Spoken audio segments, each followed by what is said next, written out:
कल एक लड़का रो रहा था प्रश्नोत्तरी में, गुरुजी हमारी शादी नहीं हो रही है। हमने कहा मत रो, शादी के बाद इससे ज्यादा रोना पड़ेगा तुझे। पिछली बार मैं भीख मांगता था, आपके घर आया था तो गेहूं का आटा आपने दिया।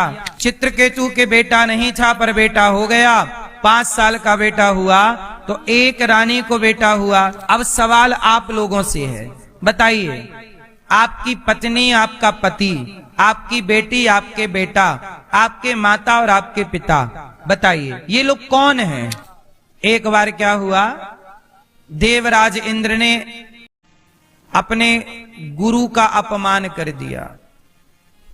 तब देवराज इंद्र ने गुरु का अपमान करने के बाद विश्वरूप को गुरु बनाया।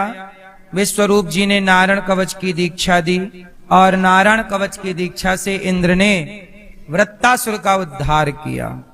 बाद में गुरु की हत्या इंद्र ने की, पाप लगा। दधीची ऋषि की हड्डियों का वज्र बनाया और वृत्तासुर से युद्ध हुआ, वृत्तासुर का उद्धार हुआ। अब परीक्षित जी ने सवाल किया कि वृत्तासुर तो राक्षस था पर मरते समय प्रभु का स्मरण किया। अहम हरे तव पादई कमूला दासानुदासो भवितास्मि भूया न नाक पृष्ठम न च पारमेष्ठम न सार्वभौमम न साधिपत्यम। तो परीक्षित जी ने कहा कि अजामिल, ये मरते समय चित्रकेतु ने प्रभु का स्मरण क्यों किया वृत्तासुर ने? तब कहा कि ये वृत्तासुर पिछले जन्म में चित्रकेतु नाम के एक राजा थे। चित्रकेतु नाम के क्या थे? एक राजा थे। उनकी बहुत सारी पत्नियां थीं। किसी पत्नी के बेटा नहीं हो रहा था। संत जी से कहा बेटा चाहिए, कृपा कीजिए। संत ने एक फल दिया और फल खाते ही उनकी एक पत्नी कुछ समय बाद गर्भवती हुई और उनका नाम कृतद्युति था। संत की कृपा से, भगवान की कृपा से उनके घर एक बच्चा हुआ। पर संत जी ने कहा था कि तुम्हारे भाग्य में पुत्र सुख है नहीं, पुत्र हो भी जाएगा तो तुम्हें दुख ही मिलेगा। देखो कुछ चीजें किस्मत में नहीं हैं और वो है नहीं और मिल भी जाए तो वहां से आपको सुख नहीं मिलना। चित्रकेतु के बेटा नहीं था पर बेटा हो गया, 5 साल का बेटा हुआ तो एक रानी को बेटा हुआ। अन्य रानियों के अंदर जलन होने लगी कि इसको बेटा हुआ है। उन रानियों ने उस बेटे को जहर दे करके मार डाला। जब वो बेटा मरा, राजा रानी रोए। नारद जी आए, नारायण नारायण क्यों रो रहे हो? तब कहा कि मेरे पुत्र की देखो क्या स्थिति हो गई। तब नारद जी ने कहा कि देखो राजन, तुम तो ज्ञानी हो, समझदार हो, पुत्र के लिए क्यों परेशान हो? इसका इतना ही टाइम पीरियड था, चला गया, इसके लिए रोइए ना। राजा बोले आप संत हैं, मेरे पुत्र को जीवित कीजिए। तब नारद जी ने अपना कृपा से, उस तपोबल से नारद जी ने उस पुत्र को जीवित कर दिया जो मर चुका था। वो जीवित किया तो राजा दौड़े, बेटा आओ तुम्हें गले लगा लूं। बेटा बोला पिताजी ये बताओ कि आप मेरे कौन हैं? पिता ने कहा कि बेटा मैं तेरा बाप हूं, पिता हूं। उस बच्चे ने कहा पिताजी करोड़ों बार इस धरती पर मैं आ चुका हूं, करोड़ों योनियों में जा चुका हूं, तो मेरे किस योनि के, किस जन्म के आप मेरे पिता हो? पिछली बार मैं भीख मांगता था, आपके घर आया था तो गेहूं का आटा आपने दिया, साथ में गाय का सूखा हुआ गोबर दिया। मैंने उन कंडों में आग लगाई, आपके आटे की 5 रोटियां बनाई। तो 5 वर्ष तक आपका बेटा बनकर मैंने पिछले जन्म का आपका हिसाब चुकाया है। और आपके जो सूखे ओपले कंडे आपने मुझे दिए थे, गाय का सूखा गोबर, मैंने उस पर आग लगाई। उस पर चींटियां बहुत सारी थीं, ध्यान मैंने दिया नहीं, सारी चींटियां जल गईं। वही चींटियां आपकी पत्नी बनकर आई हैं बहुत सारी। मैंने उन्हें जलाया था पिछले जन्म में आग में, धोखे से। वो तो भगवान को भोग लगाया मैंने, फिर रोटी खाई तो मैंने उन चींटियों को जलाया तो उन्होंने मुझे जहर देकर के मार डाला, क्योंकि मैंने उनको मारा था। और मैंने आपकी रोटी खाई तो आपका बेटा 5 साल बना, अब सबका हिसाब चुक गया। वो तो भगवान को भोग लगा के खाया पिया, तो एक जन्म में ही सबका लेन देन चुक गया, वरना सबके लिए अलग अलग जन्म लेना पड़ता। ये कहकर बच्चा चला गया। अब सवाल आप लोगों से है, बताइए, आपकी पत्नी, आपका पति, आपकी बेटी, आपके बेटा, आपके माता और आपके पिता, बताइए ये लोग कौन हैं? आपका पति कौन है और बेटा कौन है, पत्नी कौन है? ये पिछले जन्म का कोई आपका इनसे हिसाब बाकी था, जो आप लोग इस जन्म में पूरा कर रहे हैं, और इस जन्म में जो रह जाएगा अगले जन्म में करोगे। इसलिए कहता हूं कि जब तक समर्पण नहीं होगा, वो चक्की होती है ना गेहूं पीसने वाली, चलती चक्की देख कर दिया कबीरा रोए, चक्की में दाना डालो पिसता है, पर चक्की में कील होती है बीच में, उसमें दाना चला जाए तो फिर वो दाना पिसता नहीं है। ऐसे ही जो भगवान की शरण में चला जाता है वही 84 के चक्कर से बचेगा, वरना सब पिसते रहोगे। आपकी पत्नी, आप कई बार आप कहते हो आपका पति अच्छा है, आपका पति बुरा है, किसी का पति बहुत अच्छा है, किसी का बहुत बुरा, किसी का बेटा बहुत अच्छा है, किसी का बेटा बहुत बुरा। क्यों ऐसा है? सबके पति एक से क्यों नहीं, सबकी पत्नी एक सी क्यों नहीं, सबका बेटा एक सा क्यों नहीं?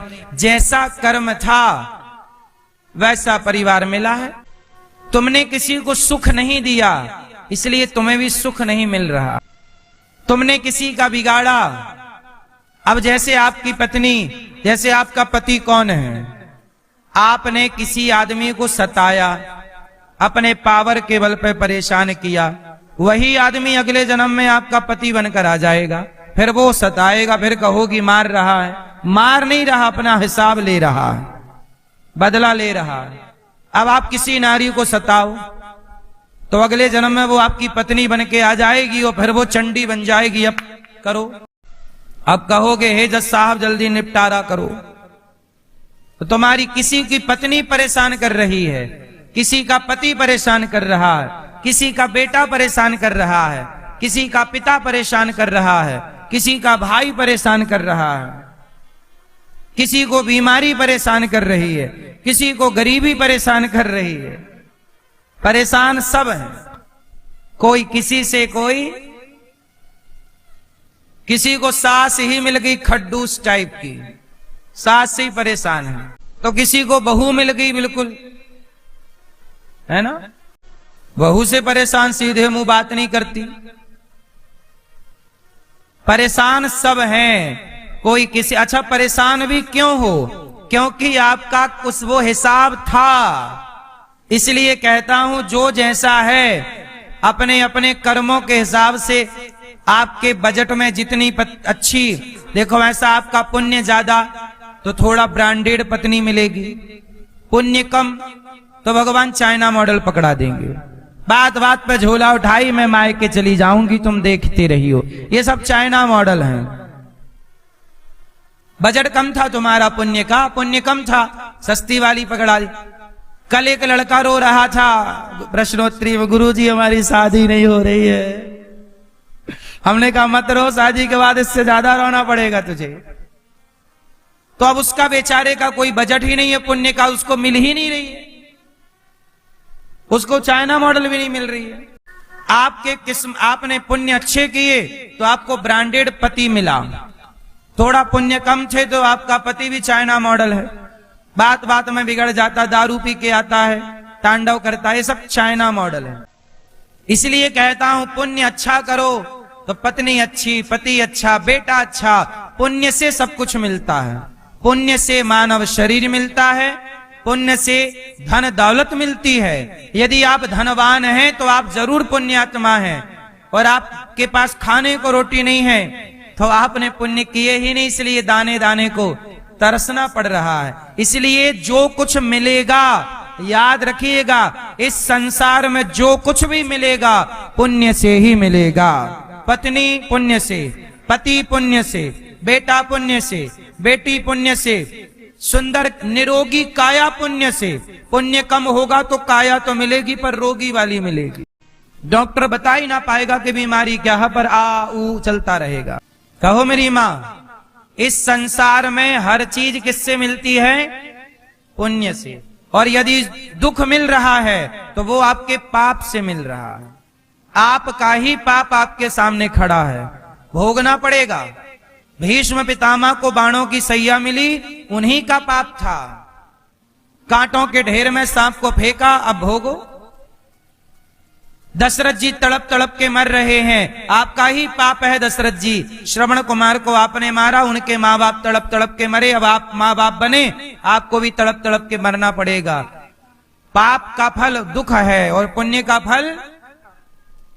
दशरथ जी और कौशल्या जी ने हजारों साल तपस्या की, मनु शत्रुपा बन के, और जब तपस्या की तो राम जैसा बेटा मिला, भगवान के पिता होने का सुख मिला, पुण्य का फल मिला। लेकिन श्रवण कुमार को मारा तो वो पाप भी मिला, पुण्य भी मिला। और अवश्यमेव भोक्तव्यम कृतम कर्म शुभाशुभम। इसलिए कहता हूं इस संसार में पुण्य करो। इसलिए कहता हूं गौरी गोपाल आश्रम में वृद्ध माएं रहती हैं, आप भी पुण्य करिए, भोजन कराइए। हजारों संत आते हैं, पुण्य करिए, संतों को भोजन कराइए। गौरी गोपाल आश्रम में पुण्य के काम हो रहे हैं कि नहीं? अखंड रसोई चल रही, 24 घंटे आओ। अब देखो 24 घंटे भोजन चल रहा है, ये पुण्य हो रहा है कि नहीं? बोलो हाँ।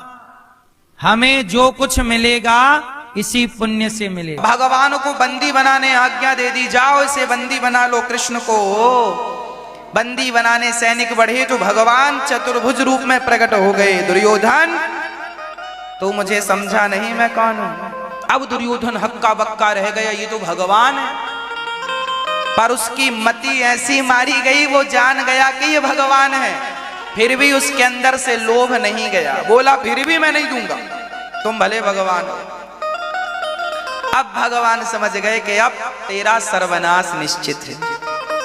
दुर्योधन बोला अच्छा भगवान एक काम करो कन्हैया, मेरी माँ गांधारी ने आपके लिए बढ़िया सवेरे से भोजन बना रही है, और बढ़िया उसने और जलेबियां बनाई अपने हाथों से ताजी ताजी, और रबड़ी भी बनाई, और बढ़िया समोसे बनाए, और रसगुल्ले बनाए, और गुलाब जामुन भी बनाई है माँ ने, 56 प्रकार का बनाया।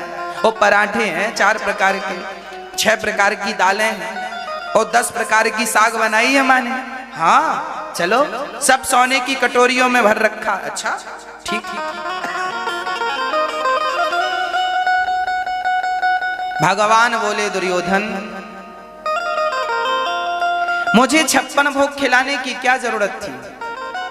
तुम तो मुझे बासी रोटी खिला देते तो मैं खा लेता, पर तब खाता जब तुम्हारे हृदय में मेरे प्रति श्रद्धा होती, तब मेरे प्रति कोई प्रेम होता तब। पर दुर्योधन बताओ, क्या तुम मेरे प्रति कोई श्रद्धा रखते हो? मैंने तुम्हें यह बता दिया कि मैं भगवान हूं, फिर भी तुम्हारे भीतर मेरे प्रति कोई श्रद्धा का भाव नहीं जागा। लोगों को तो कथा सुन के भगवान में श्रद्धा जाग जाती है, और यो दुर्योधन ऐसा था कि भगवान को देखकर भी भगवान के प्रति श्रद्धा ना जागी। ये किस मिट्टी का बना था? भगवान बोले जिसके हृदय में श्रद्धा नहीं है, जिसके हृदय में मेरे प्रति कोई प्रेम नहीं है, ऐसों के हाथ का भोजन मैं कभी नहीं ग्रहण करता। मैं तेरे घर भोजन नहीं करूंगा, तेरे भोजन में प्रेम नहीं है, तेरे में प्रेम नहीं है, इसलिए मैं तेरे घर का अन्न क्या जल भी ग्रहण नहीं करूं। मैं तो विदुरानी के घर जाऊंगा, विदुर जी के घर। अरे दुर्योधन हंसा।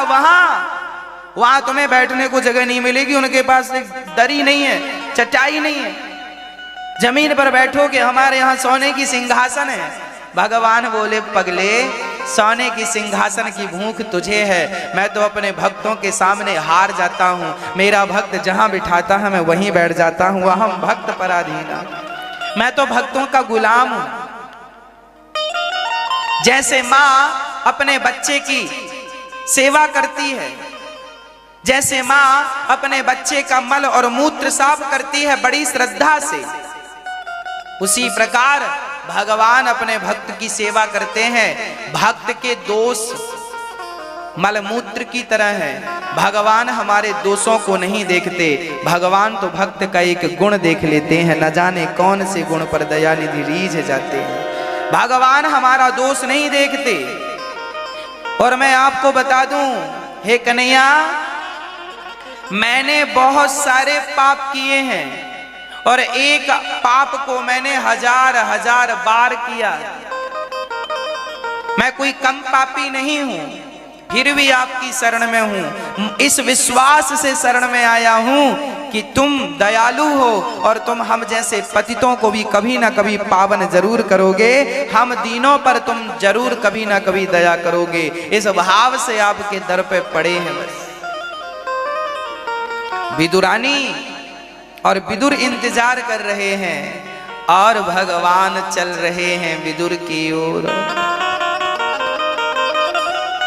विदुरानी को खबर लगी कि कृष्ण आ रहे हैं, सूचना मिल गई। अच्छा, विदुर जी बोले अब कन्फर्म में आ रहे हैं, अब मैं बाजार जाता हूं और उनके लिए थोड़ा सा मेवा मिष्ठान। तो पड़ोसी से किसी से भाई विदुर जी ने कुछ पैसे उधार ले लिए और कहा कि भगवान आ रहे हैं, थोड़ा बादाम काजू तो हो।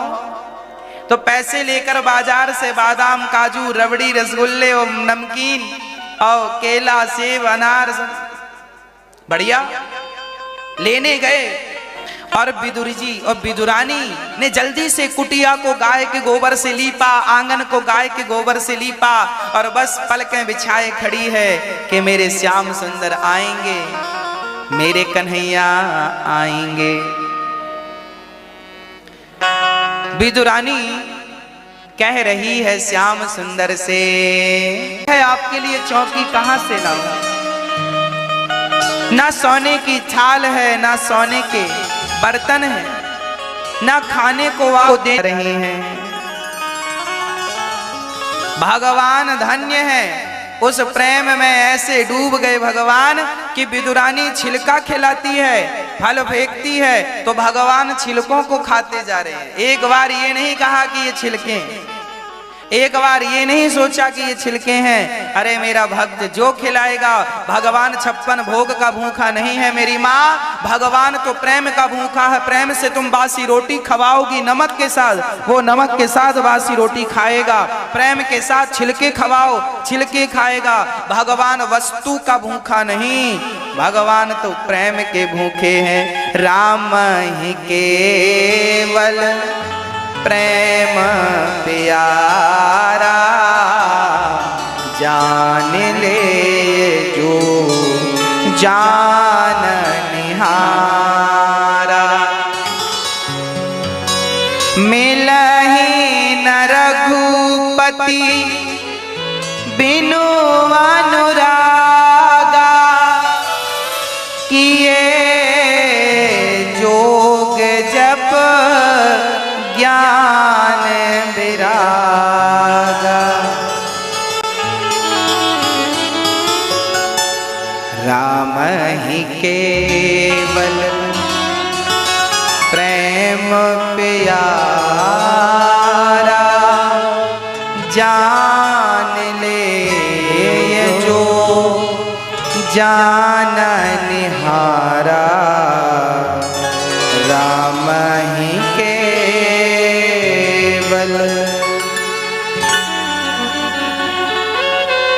है ना, केवल राम प्रेम को पसंद करते, केवल प्रेम। विदुरानी के छिलके खा रहे थे, तब तक विदुर जी आ गए और विदुर जी ने देखा राम राम ये छिलके खा रहे हैं, फलों का ढेर लगा, छिलकों का पता। विदुरानी भाव में डूबी है और दोनों, ये उन्हें देख रहे हैं, वो इन्हें देख रहे हैं। विदुरानी की आंखों में आंसू हैं श्याम सुंदर को देखकर, तो श्याम सुंदर की आंखों में आंसू हैं विदुरानी के प्रेम को देखकर। दोनों रो रहे हैं और छिलके खाते जा रहे हैं। और विदुर जी ने हिलाया विदुरानी को, ये छिलके खिला दिया तुमने? ओ राम राम राम, हे प्रभु क्षमा करो।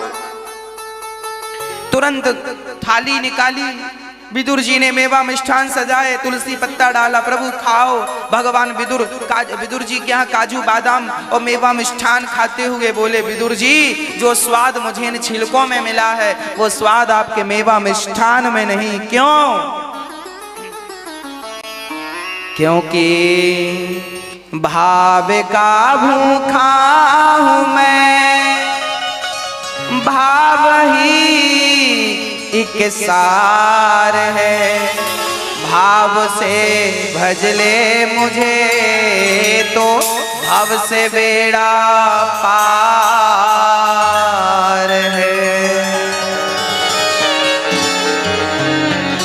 भगवान वस्तु को ग्रहण नहीं करते मेरी माँ। आज भगवान विदुर और विदुरानी को दर्शन देकर हृदय से लगाकर वहां से अंतर्धान हुए हैं, गए। एक सज्जन हमसे बोले, महाराज जी भगवान यदि खाते तो हम रोटियां रखते हैं, कम क्यों नहीं होती? 4 रोटी रखी हैं तो 2 हो जाएं, 2 भगवान 4 की 4 मिल जाती हैं, वापस खाते नहीं है लगता है भगवान। हमने कहा बेटा ये गुलाब है, इसका हमने वजन किया तो निकला 10 ग्राम, फिर हमने इसकी खुशबू ली और खुशबू लेके फिर वजन किया तो क्या इसका वजन कम होगा? बोलो 10 ग्राम ही रहेगा। तो 10 ग्राम वजन पहले था, 10 ग्राम बाद में निकला, तो क्या हमने खुशबू नहीं ली? खुशबू ले ली, खुशबू ले ली, फिर भी वजन कम नहीं हुआ। हमने कहा जैसे गुलाब की खुशबू लेकर उसे फिर से तौलने से उसका वजन कम नहीं होता, हमने कहा भगवान रोटी को नहीं खाते, भगवान भोजन नहीं करते, भगवान तो उस भोजन की खुशबू और भक्त के प्रेम की खुशबू ग्रहण कर लेते हैं, बाकी प्रसाद आपके लिए छोड़ देते हैं। भक्त के प्रेम की खुशबू भगवान ग्रहण करते हैं। कोई ये कहे भगवान खाते नहीं, खाते हैं। सबका खाना पीना अलग है। गैया गाय घास खाती है, शेर मांस खाता है, भौरा रस पीता है। मछली का खाना पीना अलग है, कुत्ते बिल्ली का खाना पीना अलग है, मनुष्यों का खाना पीना अलग है। उसी प्रकार भगवान का खाना पीना अलग है। भगवान तो भक्तों के प्रेम से ही अपना पेट भर लिया करते हैं। वो प्रेम की खुशबू से, प्रेम से भगवान पेट भरते हैं। जैसे भौरा रस पीकर पेट भर लेता है, ऐसे भगवान भक्त के प्रेम से पेट भर लेते हैं। जितना प्रेम करोगे भगवान से उतना पेट आपका भगवान का पेट भरता जाएगा। आप प्रेम नहीं करते भगवान से तो आपके भगवान भूखे हैं। अभी प्रेम करोगे भगवान से, जैसे अपने पुत्र से प्रेम करते हो, बेटी से, बेटे से, दुकान से, मकान से, पति और पत्नी से प्रेम करते हैं, माता और पिता से प्रेम करते हैं, वैसे ही प्रेम भगवान से हो। जब प्रेम भगवान से होगा, प्रेम जब अनंत हो गया, तब राम राम संत हो गया। केवल प्रेम करने से भगवान मिल जाएंगे। इसलिए भगवान को याद किया करो, भगवान से रिश्ता जोड़ा करो। भगवान ही हमारे हैं। विदुरानी भगवान को अपना मान लेती हैं, उनका दुख दूर हो जाता है। हम भी भगवान को अपना मान लें और कहें कि मेरा तो श्याम से ही नाता है और किसी से कोई नाता नहीं, कोई रिश्ता नहीं। हमें ज्यादा रिश्ते बनाने भी नहीं चाहिए। आप लोग तो बहुत बनाते हैं। आपके यहाँ जो शादी का कार्ड कहाँ कहाँ से आता है? आपकी नानी के, मौसी के, लड़का के, नाना के, फूफा के, ताऊ के घर से भी शादी का कार्ड आ जाता है। इतना लंबा निभाते हो। ज्यादा रिश्तेदारी में ना फंसा करो। हाँ, केवल भगवान से नाता हो। जमाने की रिश्तेदारी काम नहीं आने वाली। आपसे रिश्ता ना टूटे, आप कभी छूटे ना, ऐसी प्रार्थना करो। जब भगवान सारी लीला को समाप्त करके गए, तब विदुर जी, उद्धव जी, मैत्री जी के पास गए। आप बताएं भगवान सृष्टि क्यों करते हैं? सारी दुनिया सुख का प्रयास करती है, दुख क्यों मिलता है? कारण है ना संसार के प्रति। सारी दुनिया सुख चाहती है पर दुख ही मिलता है। विदुर जी ने कहा ये संसार, और मैत्रेय जी ने कहा संसार दुखालय है, इसलिए दुख मिलता है। संसार का नाम ही दुखालय। भगवान नारायण ने ब्रह्मा को प्रकट किया। ब्रह्मा जी से मनु और शत्रुपा का प्रादुर्भाव हुआ। मनु शत्रुपा की 5 संतानें हुई, 3 बेटियां 2 बेटे। आकुति, देवहूति, प्रसूति 3 बेटियां, प्रियव्रत, उत्तानपाद नाम के 2 बेटे। आकुति का विवाह रुचि प्रजापति से हुआ, देवहूति का विवाह कर्दम जी से हुआ। कर्दम जी की 9 बेटियों का विवाह ब्रह्मा जी के 9 बेटों से करके, और कर्दम जी जब जाने लगे तो कहा माता देवहूति ने, मेरे लिए कोई सहारा तो हो। तब एक पुत्र हुआ है कर्दम जी का, नाम है कपिल भगवान। भगवान के 24 अवतारों में एक अवतार ये भी है कपिल जी का। भगवान कपिल देव जी जब हुए तो इनके पिता कर्दम जी घर से वैराग्य लेकर मन भगवान में लगा कि उन्होंने आत्म कल्याण किया। इन कथाओं से हमें ये प्रेरणा मिलती है, ये शिक्षा मिलती है हम भारतवासियों को कि देखो जब बच्चे बड़े बड़े हो जाएं, बेटा समझदार हो जाए, बिटिया समझदार हो जाए, शादी विवाह दोनों का हो जाए, तब आप घर परिवार से अपना मोह जितना कम कर सकते हो कर लेना। यही अवसर है मोह और ममता को कम करने का, नहीं तो बुढ़ापे में मोह ममता कुछ ज्यादा बढ़ती है। मैया जी, गृहस्थाश्रम कितने वर्षों के लिए भगवान ने दिया है? बोलो मेरी माँ। मैया जी, ओ मेरी माँ, बोलो कितने वर्षों के लिए गृहस्थाश्रम है? गृहस्थाश्रम केवल 25 वर्षों के लिए। 25 वर्ष तक ब्रह्मचारी, 25 वर्ष तक गृहस्थ, 25 वर्ष तक वानप्रस्थ और 25 वर्ष तक सन्यास, है ना? आपकी उम्र 50 साल हो गई, इसके बाद तो गृहस्थ से मुख मोड़कर भगवान की तरफ अपना मुख कर लेना चाहिए पूर्ण रूप से। 50 वर्ष के अभी आप नहीं हैं, चलो हम 50 वर्ष से कुछ ज्यादा समय आपको दे रहे हैं। जब तक आपकी बेटी का और जब तक आपके बेटों का विवाह ना हो जाए तब तक गृहस्थ जीवन में रहना। इसका अर्थ ये बिल्कुल नहीं है कि आप पत्नी को छोड़कर चले जाएं। मैं ये बिल्कुल नहीं कहना चाहता कि अपनी पत्नी को त्याग दो ना। मैं ये कहना चाहता हूं कि जब आपकी बेटी का विवाह हो जाए, आपके बेटे का विवाह हो जाए, आपकी उम्र भी तब तक 50-55 साल की हो जाएगी और ज्यादा लो तो 60 साल की हो जाएगी। वो माता पिता बच्चों के सबसे बड़े दुश्मन माने जाते हैं। माता शत्रु पिता वैरी ये न बालो न पाठिता न शोभते सभा मध्य हंस मध्य वको यथा। दुश्मन हो तुमने बच्चों को संस्कार नहीं दिए, बस पैसा दिया है। बेटा पैसा ले लो, पैसा ज्यादा पैसा दोगे कल को बेटा तुम्हारे गाल पे थप्पड़ मारेगा। इसलिए बच्चों को समय रहते ज्ञान दे दो, उन्हें जरा डांटा करो, जरूरत पड़े तो बच्चों को मारा करो। जो माँ बाप बच्चों को डांटते नहीं है, मारते नहीं है, गलती करने पर भी हंसकर टाल देते हैं, वही बच्चे चल के तुम्हारी छाती पे आग लगाते हैं, वही तुम्हारी छाती पे नाचते हैं। एक मैया मेरे से बोली, महाराज जी मैंने अपने बेटे को, छोटा था बोला मोबाइल दिलाओ तो मैंने मोबाइल दिला दिया, बड़ा हुआ बोला बड़ा मोबाइल दिलाओ, मैंने मोबाइल दे दिया। बोला हमें 4 चक्के की गाड़ी चाहिए तो मैंने इनसे बोला, अपने पति से बोला, पापा ने मना किया इसके, ना इसे गाड़ी की क्या जरूरत है। तो मैंने कहा इतना पैसा किसके लिए है, बच्चा एक ही तो है बेटा, 4 चक्के की गाड़ी। अब ये 4 चक्के की गाड़ी में कॉलेज जाता है। एक दिन मेरे बेटे से मैंने कहा, बेटा ये दिन भर तू मोबाइल क्यों चलाता रहता? मैंने मोबाइल छीन लिया। माँ ने सत्य घटना बताया मेरे से। माँ ने कहा मैंने बेटे से मोबाइल छीन लिया तो उस बेटे ने मेरे गाल में एक थप्पड़ मारा जोर से।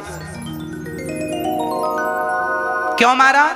क्योंकि तुम उसकी सारी इच्छाएं पूरी करती गई। ज्यादा लाड़, ज्यादा प्यार तुम्हारे बच्चों को बिगाड़ देगा, याद रखना। जरूरत से ज्यादा लाड़ प्यार भी ना हो। पालायेत पंचवर्षाणि 5 वर्ष तक बच्चे से लाड़ करो, प्यार करो। बच्चा तुम्हारा 10 साल का हो गया है, जरा आंख दिखाओ उसे, डांटो, गलती कर रहा है, कैसे उठना है, कैसे बैठना है, कहां हंसना है, कहां नहीं हंसना। ये संस्कार कौन देगा? पड़ोसी। कहीं भी हंसने लगते हैं, कहीं भी खड़े हो जाते हैं, कहां खड़े होना है, कैसे प्रणाम करना है माता पिता को, बड़ों को कौन सिखाएगा? तुम माँ हो, तुम बाप हो, तुम नहीं सिखाओगे, पड़ोसी सिखाएगा।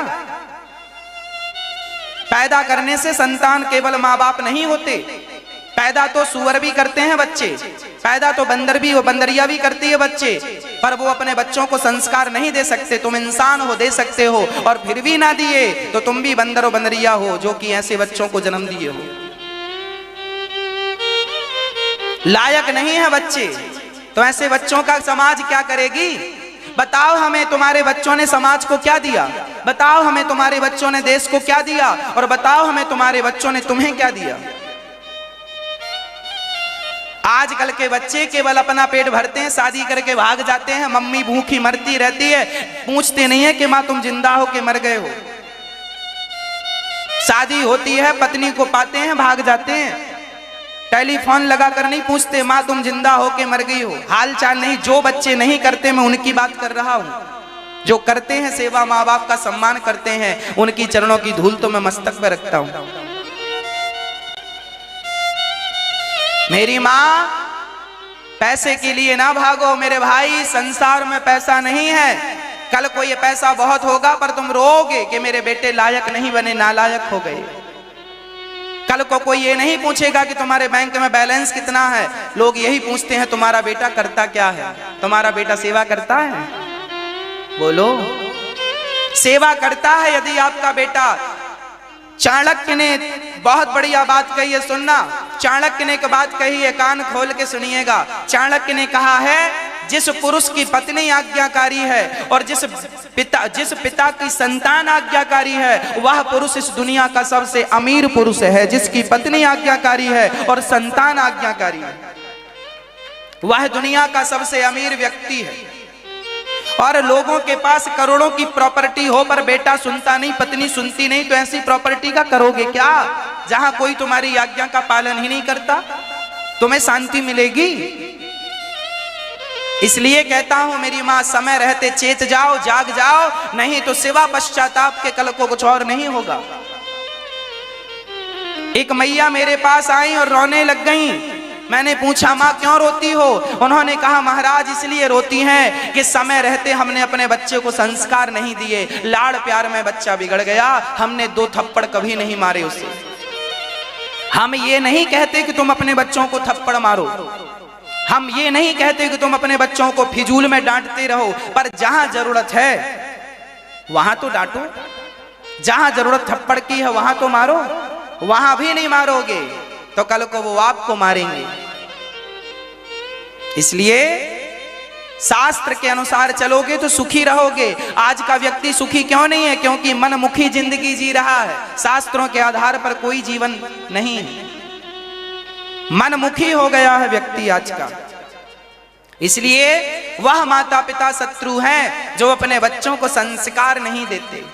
इसलिए माँ बाप की पहली जिम्मेदारी है कि आप अपने बच्चों को पहले क्या दें। और मेरी माँ, एक बात और सुन लो, संस्कार देना है तो अपने बेटी और अपने बेटों को गौरी गोपाल वृद्धाश्रम लाना।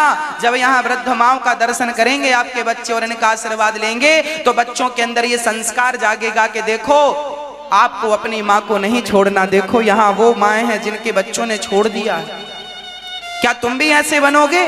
ये एक यूनिवर्सिटी है जहां बच्चों को ये शिक्षा मिलेगी कि माँ बाप की सेवा करनी चाहिए। लाया करो बच्चों को गौरी गोपाल वृद्धाश्रम, मेरी माओ का आशीर्वाद दिलवाया करो। इन माओ के आशीर्वाद से बच्चों के संस्कार बनेंगे। लाया करो समय निकाल कर। आप अपने बच्चों को घुमाने के लिए कुल्लू मनाली ले जाते हैं और वादियां, इसमें क्या होगा? क्या कुल्लू मनाली से संस्कार मिलेंगे? अपने बच्चों को वादियां दिखाओगे तो संस्कार मिलेंगे। अरे बच्चों को गौरी गोपाल वृद्धाश्रम लाओ, वृद्ध माओं का दर्शन कराओ, इनकी मां की पीड़ा को समझाओ इन बच्चों को क्या गुजरती है उस माँ की जब बच्चा घर से निकालता है। उस दर्द का अनुभव कराओ इन बच्चों को, तब वो फीलिंग आएगी कि प्रेम क्या होता है, सेवा क्या होती है, संस्कार क्या होता है।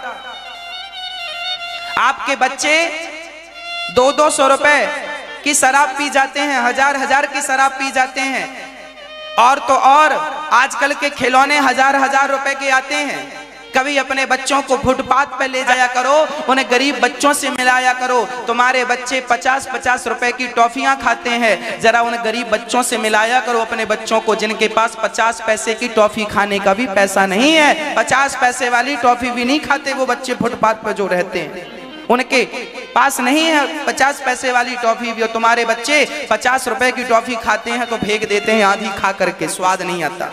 वो वाली चाहिए 100 रुपए वाली, और 500 वाली टॉफी चाहिए। अरे भाई, इन्हें पैसों की कद्र बचपन से बताओ। बचपन से तुमने यदि इन्हें पैसों की कद्र नहीं समझाई तो कल को ये बिगड़ जाएंगे। फिर मत रोना, जिम्मेदार आप हो।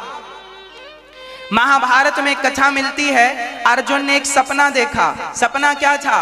बोले एक गाय बछड़े को जन्म दी और गाय ने बछड़े को चाटना शुरू किया। इतना चाटा कि उसका पूरा शरीर बछड़े का लहू से भीग गया, रक्त रंजित हो गया, रक्त गिरने लगा। बछड़ा चिल्ला रहा, फिर भी गाय चाटती जा रही है, चाटती। अर्जुन की आंख खुली, दौड़े दौड़े भगवान के पास गए। प्रभु प्रभु, ये मैंने सपना देखा है, इसका तात्पर्य क्या है? तब भगवान कृष्ण ने मुस्कुराते हुए कहा, अर्जुन, ये आने वाली कलयुग में रोजमर्रा की घटनाएं हैं। प्रभु, क्या घटना है? मैं कुछ समझा नहीं। तब भगवान कृष्ण कहते हैं, जैसे गाय ने अपने बछड़े को इतना चाटा कि उसके शरीर से रक्त गिरने लगा, उसी प्रकार कलयुग में माँ बाप अपने बच्चों से इतना प्यार करेंगे कि बच्चों का प्यार, माँ बाप का प्यार बच्चों के प्रति, वही प्यार बच्चों को बर्बाद कर देगा। इतना लाड, इतना प्यार करेंगे कि वो प्यार बच्चों की जिंदगी तबाह कर देगा। एक बूढ़ी माँ है, उस माँ की बेटी का बेटा, एक मैया, मैं सत्य घटना बोल रहा हूं, एक माँ थी, अभी पिछले साल उनकी मृत्यु हुई। एक माँ थी, उसकी बेटी का बेटा जो था, नाती, बेटी के बेटे को नाती बोलते हैं, नाती को इस माँ ने बड़ा, बेटी का बेटा बड़ा प्यारा होता है, और संयोग से बेटी अपनी माँ के पास ज्यादा रहती थी। ज्यादा क्या, यहीं रहती थी। और उसी समय बेटा हुआ, तो बेटा थोड़ा बड़ा हुआ, घुटनों के बल चले, तो दादी पकड़ के गोदी पे बिठा ले, मेरा पोत, मेरा नाती नाती नाती नाती, तो छाती से चिपकाए घूमती रहे छाती, बेटा बेटा बेटा। वो उसे चलने नहीं दिया। वो खड़ा होए तो पकड़ के, ना गिर जाएगा, फिर उठा के गोद में बिठा ले। वो चलना चाहे तो पकड़ के गोद में बिठा ले। सच बोल रहा हूं, ये बिल्कुल सत्य घटना है। उस स्त्री ने अपने नाती से, अपने पोते से इतना लाड़ किया, इतना प्यार किया, वो चले तो चलने ना दे, खड़े हो तो खड़े ना लगे कि गिर ना जाए, चोट ना लग जाए। गोद पे बिठा ली। अंत में वो बच्चा लंगड़ा हो गया, विकलांग हो गया। जब उसके हाथ पांव विकसित होने वाले थे, चलने की कोशिश करता था, चलने नहीं दिया। खड़े होने की कोशिश करता था, खड़ा नहीं होने दिया। अंत में शरीर का विकास तो हो गया, पर पांवों का विकास ना होने से विकलांग हो गया। ये सत्य घटना बोल रहा हूं। आपके अधिक लाड़ ने उस बच्चे की जिंदगी तबाह कर दी। अरे मेरी माँ, बच्चे चलते हैं, गिरते हैं, खड़े होते हैं, इससे मजबूत होते हैं। गिरेंगे नहीं तो मजबूत कहां से होंगे? थोड़ा तो गिरेंगे बच्चे, खड़े होंगे, गिरेंगे, उठेंगे, बैठेंगे, फिर खड़े होंगे, फिर कोशिश करेंगे अपने से। कई माँ बाप ऐसे हैं, बच्चे खड़े होने की कोशिश करते हैं तो माँ बाप को लगता है गिर ना जाए उठाकर। अरे तुम क्यों हाथ लगा रहे हो, उन्हें खड़ा होने दो। आप ज्यादा कमा के ना दो बच्चों को, थोड़ा उनको खड़ा होने दो, उनको कमाने दो। उनकी भी कमाई जरा देखो कैसे कमाते हैं। बार बार आप सपोर्ट करोगे तो बच्चे अकर्मण्य हो जाएंगे, बच्चों का फ्यूचर खतरे में हो जाएगा, अंधकार में चला जाएगा। इसलिए माँ बाप को भी सावधान रहना है। कल को रोने मत बैठ जाना, तुमने संस्कार नहीं दिए, इसमें गलती किसकी है? क्यों नहीं कथा सुनवाई अपने बच्चों को? क्यों कथा से वंचित रखा? क्यों नहीं गीता पढ़ाई? क्यों नहीं रामायण पढ़ाई बच्चों को? और अब रोते हो कि बेटे सेवा नहीं करते। ये रोना मिट जाएगा यदि आप अभी से जाग गए तो। एक जंगल में एक सर्कस था, सर्कस में 12 शेर थे। सरकार ने कहा शेर बंद करो, सर्कस बंद करो, शेरों को जंगल में छुड़ाओ। सर्कस जिनका था उन्होंने सारे शेरों को जंगल में छुड़ाया। पता चला 15 दिन बाद उन 12 शेरों में 8 शेरों को जंगली कुत्तों ने खा लिया। कुत्तों ने शेर को खा लिया। हाँ, पता लगाया भाई ये कैसे पॉसिबल हुआ। बोले वो शेर जो थे वो बने बनाए मांस को खाने के आदी हो गए थे, टुकड़ों पे पलने के आदी। सर्कस का शेर था ना, तो रोज मांस मिलता था, शिकार करने का टैलेंट भूल गए थे। और बाद में कुत्तों ने सोचा भूखे मरना है, इनको ही मार के खाओ, तो कुत्तों ने शेर का शिकार कर लिया और कुत्ते जीत गए। मेरी माँ, जो माँ बाप अपने बच्चों को बैंक बैलेंस बना के देते हैं, जो माँ बाप अपने बच्चों को प्रॉपर्टी इकट्ठा करके देते हैं, एक्चुअली वो माँ बाप अपने बच्चों को सर्कस का शेर बनाते हैं, जो तुम्हारे टुकड़ों पे पलते रहेंगे जीवन भर, खुद के कमा के खाने का टैलेंट भूल जाएंगे। इसलिए बच्चों को स्वावलंबी बनने दो, आत्मनिर्भर बनने दो, उसके लिए उनको बढ़ने दो आगे। योग्यता दे दो, टैलेंट दे दो, काबिलियत दे दो, उस मार्ग पे उनको आगे बढ़ने दो। आपने जो धन कमाया है जीवन भर, उस धन का कुछ हिस्सा तो बेटे को दे दो, बाकी अपने हाथ से पुण्य करना, अपने हाथ से दान करना। यही हमने धन क्यों कमाया है? बच्चों के लिए। बच्चे खुद क्यों नहीं कमाएंगे? हम क्यों कमा कमा के बच्चों को दें? आज संपूर्ण भारत की यही मानसिकता है। एक आदमी दिन भर कमाता किसके लिए? बच्चों के लिए। अरे पागल, पढ़ा लिखा दिया, अब काहे तुम बच्चों के लिए कमा रहे हो? अब अपने लिए कमाओ, अपने हाथ से दान पुण्य करो, वही तुम्हारी संपत्ति होगी। बच्चों को तुम करोड़ों की प्रॉपर्टी दे दोगे तो भी बच्चे यही कहेंगे मेरे बाप ने कुछ कम दिया, उसको ज्यादा दे दिया, इसको ये दे दिया। तुम 1-1 करोड़ दे देना बेटों को, और 2 बेटे होंगे तुम्हारे तो उनको शिकायत बनी रहेगी मेरे बाप ने थोड़ा सा कम दिया, जबकि तुमने 1 करोड़ दिया, जबकि तुमने 10 करोड़ दिया, फिर भी शिकायत। देख लो तुम करोड़ों दो और तुमने किसी भूखे को 100 रुपए का पेट भर भोजन करा दिया तो तुम्हारे रोम रोम से दुआ निकालेगा, वाह मुझे इसने पेट भर रोटी खवाया। बेटे को करोड़ दोगे तो संतोष नहीं होगा, और किसी भूखे को 100 रुपए का भोजन कराओगे तो दिल से दुआएं देगा। आज के लोग पागलों की तरह जीवन जी रहे हैं, बस बेटा बेटा बेटा बेटा बेटा। रे राम राम राम राम राम राम राम। पशु पक्षी भी इतनी चिंता नहीं करते अपने बच्चों की जितनी तुम किए जा रहे हो इंसान होके। बच्चों को अपाहिज ना बनाना, ज्यादा लाड़ प्यार, ज्यादा प्रॉपर्टी, ज्यादा पैसा अपाहिज कर देगा। उत्तमम स्वाजितम वित्तम मध्यमम पितुरर्जितम अधमम भ्रातृ वित्तम चा स्त्री वित्तम अधमाधमम। खुद का कमाया हुआ धन उत्तम होता है। कान खोलकर सुनना, खुद का कमाया हुआ धन बोलो उत्तम होता है। पिता का धन मध्यम होता है, 2 नंबर का। पिता की प्रॉपर्टी मध्यम श्रेणी में आती है। खुद की कमाई उत्तम, पिता की मध्यम, भाई की अधम। भाई की प्रॉपर्टी, तुम भाई के टुकड़ों पे पल रहे हो तो अधम हो। अरे अपनी मेहनत करके क्यों नहीं खा रहे हो? भूखे सो जाना अच्छा है, पर किसी के टुकड़ों पे पलना अच्छा नहीं है। स्वावलंबी बनो, अपने पांव पे खड़े हो, अपने आप को स्ट्रांग करो, मजबूत करो। क्यों किसी के टुकड़ों पे पल रहे हो? उत्तमम स्वाजितम वित्तम मध्यमम पितुरर्जितम अधमम भ्रातृ वित्तम चा। भाई का धन अधम और स्त्री का धन, दहेज का धन अधम से भी अधम। और आजकल लोग अधम को ही चाहते हैं, इतना दहेज मिल जाए, इतना दहेज मिल जाए।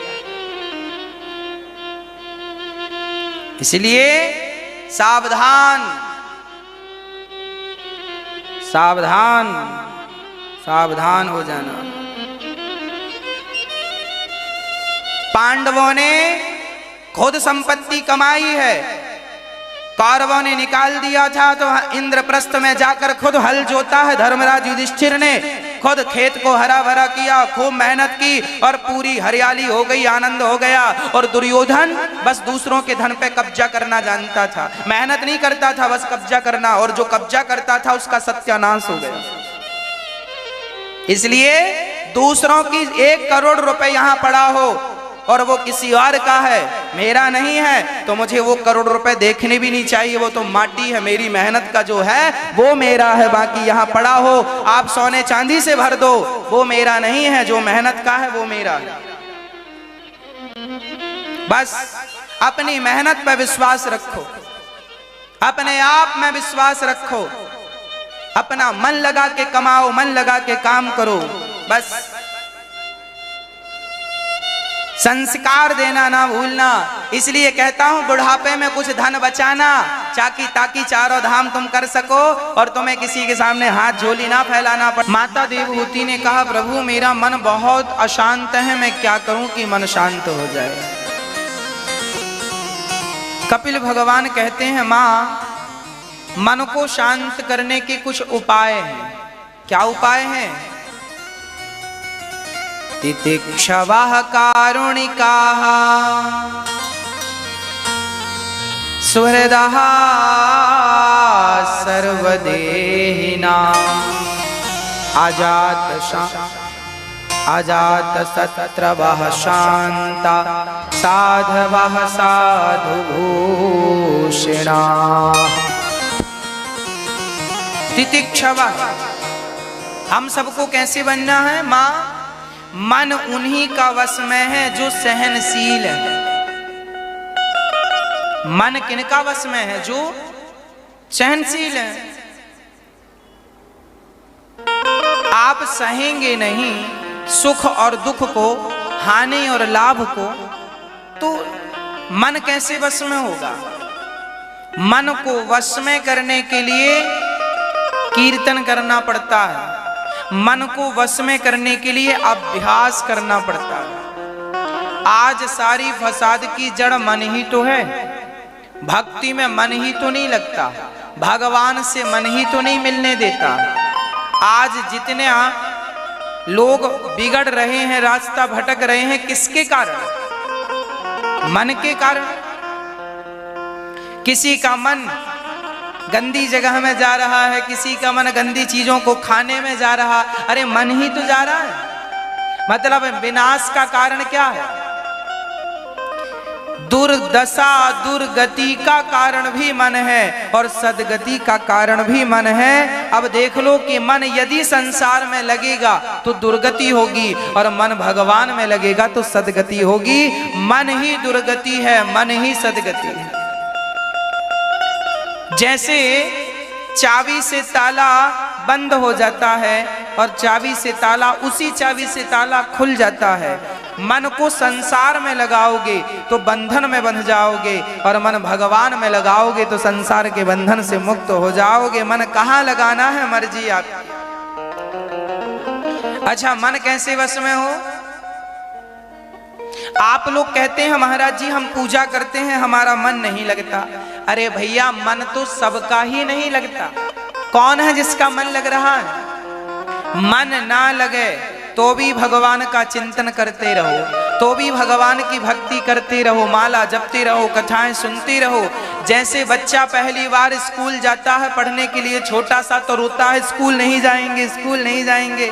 माँ उसे मार मार के बिठाती है गाड़ी पे, स्कूल जा। और धीरे धीरे जब स्कूल जाता है तो जाते जाते उसका मन लगने लगता है। वही जो स्कूल जाने से रोता था वही फिर बाद में पढ़ लिख कर मन लगा कर पढ़ता है तो IAS IPS बन जाता है, बड़ी बड़ी पोस्टों में चला जाता है। पहले मन नहीं लगा, बाद में मन लग गया तो फिर मन हटा नहीं। आज पूज्य श्री अनिरुद्धाचार्य जी महाराज ने हम सभी लोगों को बहुत ही उत्तम एवं शिक्षाप्रद कथा सुनाई है। आशा करता हूं कि इस शिक्षाप्रद कथा से हम सभी लोग कुछ न कुछ शिक्षा अवश्य ग्रहण करेंगे और अपने जीवन को सुखी और सात्विक बनाने का प्रयास करेंगे।